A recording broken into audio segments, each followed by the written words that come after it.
حضرت عائشہ صدیقہ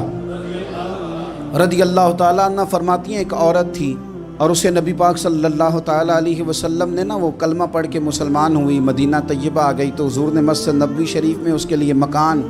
ایک سادہ سا کمرہ ساتھ مسجد کے بنوا دیا، وہیں رہنے لگی۔ اکثر وہ سیدہ طیبہ کے پاس آتی تو حضرت عائشہ صدیقہ رضی اللہ تعالیٰ عنہ فرماتی ہیں وہ بڑی باتیں سناتی اور آخر میں کہتی وہ ہار والا دن بھی بڑا عجیب دن تھا اور میرے رب کی قدرتوں کا دن تھا، وہ بھی بڑا عجیب دن تھا۔ سیدہ عائشہ صدیقہ رضی اللہ تعالیٰ عنہ ایک دن فرمانے لگی کہ تو ہار والے دن کا بڑا ذکر کرتی ہے، وہ کیا دن تھا؟ تو خاتون کہنے لگی اماں جی وہ دن تھا جب میرے رب پر بھروسہ اور مضبوط ہو گیا، جس دن میرا اپنے رب پر توکل اور بڑھا، میرے ایمان میں یقین میں اور پختگی آئی۔ کہنے لگی میں ایک گھر کی کنیز تھی، نوکرانی تھی، اس گھر میں ایک بچی تھی جس کے پاس سونے چاندی ہیرے جواہرات کا ہار تھا۔ اس زمانے میں چمڑے کے اوپر لوگ ہیرے جواہرات لگاتے تھے، کئی دفعہ سرخ رنگ کے چمڑے پہ لگائے جاتے تھے، وہ بچی پہنتی تھی تو کہتی ہوں بچی کے اس نے اتار کے رکھا یا اس سے گرا وہ ہار تو چیل اسے اٹھا کے لے گئی گوشت سمجھ کے اور میرے سامنے اٹھا کے لے گئی۔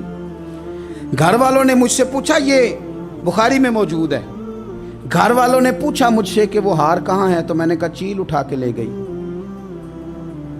گھر میں کچھ چوری ہو جائے تو سب سے پہلا الزام کس پہ لگتا ہے؟ ملازمین پہ۔ کہتے انہوں نے مجھے بڑا مارا، بڑی تکلیف تھی، حتیٰ کہ میری شرمگاہ تک کی تلاشی، میری عزت اتنی خراب کی میں بتا نہیں سکتی۔ میں نے اپنی زندگی میں ایک واقعہ دیکھا، ایک امیر گھر میں چوری ہو گئی، ملازم کو اتنا مارا کہ وہ چارپائی پہ پڑ گیا،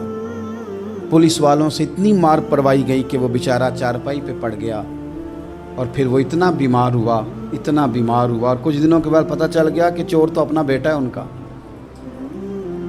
پھر اس کا انتقال ہو گیا۔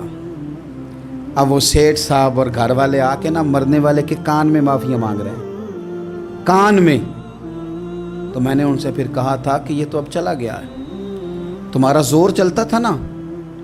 تو تم نے قانون خریدا اور تم نے اسے جتنا ہو سکا تم نے اسے مار پڑوائی،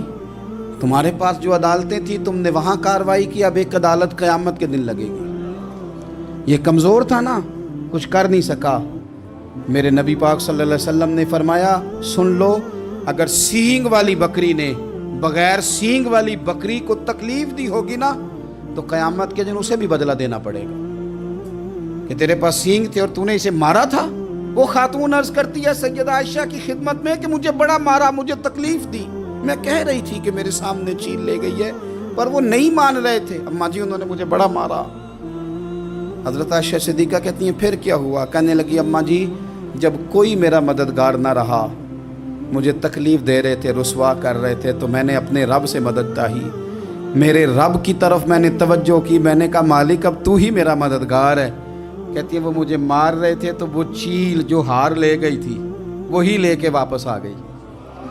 اور ہمارے سروں کے قریب لا کے اس نے جب اس ہار کو پھینکا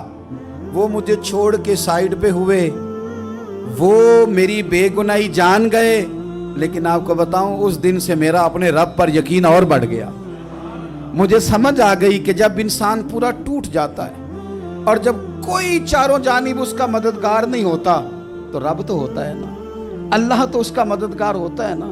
وہ تو پھر اپنے اس بندے کی مدد کرتا ہے نا، پھر وہ تو توانائی دیتا ہے نا، وہ تنہا نہیں چھوڑتا،